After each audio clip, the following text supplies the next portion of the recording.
जैसे ही वित्त मंत्री निर्मला सीतारमण ने अपना 9वां बजट भाषण शुरू किया तो साफ हो गया कि सरकार के पास 2026 के संकट का कोई जवाब नहीं है।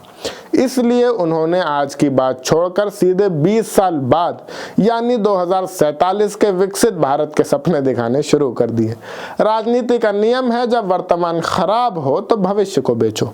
बजट में इंफ्रास्ट्रक्चर के नाम पर 7 नए हाई स्पीड कॉरिडोर के हाईवे किले बनाए गए हैं, जबकि मुंबई अहमदाबाद बुलेट ट्रेन अभी तक कछुए की चाल चल रही है। बजट का असल प्रभाव तब दिखा जब वित्त मंत्री के भाषण के बीचों बीच सेंसेक्स 1000 पॉइंट से ज्यादा लुढ़क गया। कारण था सिक्योरिटी ट्रांजैक्शन टैक्स STT में बढ़ोतरी। सरकार ने फ्यूचर्स एंड ऑप्शंस पर टैक्स बढ़ाकर इसे वसूली का जरिया बना लिया है। तर्क दिया गया है कि लोग शेयर बाजार में पैसा कमा रहे हैं, इसलिए हम टैक्स बढ़ा रहे हैं। ये वही बात हुई कि मरीज ICU में है और डॉक्टर उसे ठीक करने के बजाय हथौड़ा मार रहा है। इस डर से मिड कैप और स्मॉल कैप स्टॉक्स ताश के पत्तों की तरह बिखर गए। मिडिल क्लास को इस बजट में सिर्फ मायूसी हाथ लगी।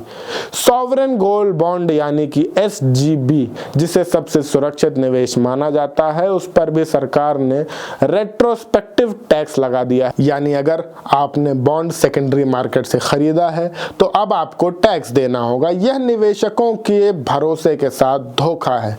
इतना ही नहीं, अगर आप ऑडिट फाइल करने में एक दिन की भी देरी करते हैं तो 75,000 रुपए का जुर्माना। यह ईज ऑफ डूइंग बिजनेस नहीं बल्कि फियर ऑफ डूइंग बिजनेस है।